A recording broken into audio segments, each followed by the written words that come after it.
કોન્ટ્રાક્ટરે fire safety માટે શું સુનિશ્ચિત કરવું જોઈએ? એ. ફાયર એક્સ્ટિંગ્વિશર લગાવ્યા હોય. બી. ઇમરજન્સી એક્ઝિટ ઉપલબ્ધ હોય. સી. ફાયર રેસિસ્ટન્ટ સામગ્રી. ડી. ઉપરયુક્ત તમામ.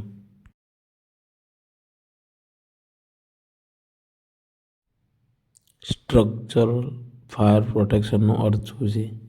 એ. આગ બચાવવી કામગીરી. બી. આગ પછી રેસ્ક્યુ. સી. બિલ્ડિંગ અને આગથી બચવાની રચનાત્મક વ્યવસ્થા. ડી. ફાયર ટેન્ડર ઉપયોગ. સ્ટ્રક્ચરલ ફાયર પ્રોટેક્શન કઈ બાબત પર આધાર રાખે છે? એ. બિલ્ડિંગની ઊંચાઈ. બી. ઉપયોગ. સી. બાંધકામ સામગ્રી. ડી. ઉપરયુક્ત તમામ.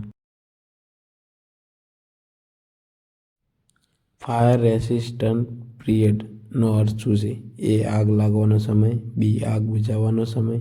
સી. આગ સામે માળખું ટકવાનો સમય. ડી. રેસ્ક્યુ સમય.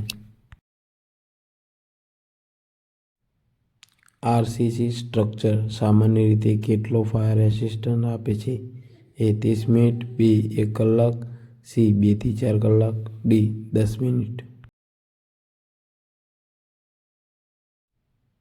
સ્ટ્રક્ચરલ ફાયર પ્રોટેક્શનનો મુખ્ય ઉદ્દેશ શું છે?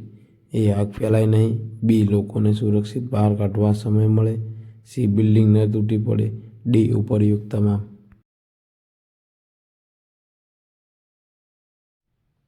ફાયર રેસિસ્ટન્ટ ડોર કયા માટે ઉપયોગી છે? એ. અવાજ રોકવા. બી. આગ અને ધુમાડો રોકવા. સી. હવા માટે. ડી. લાઇટ માટે.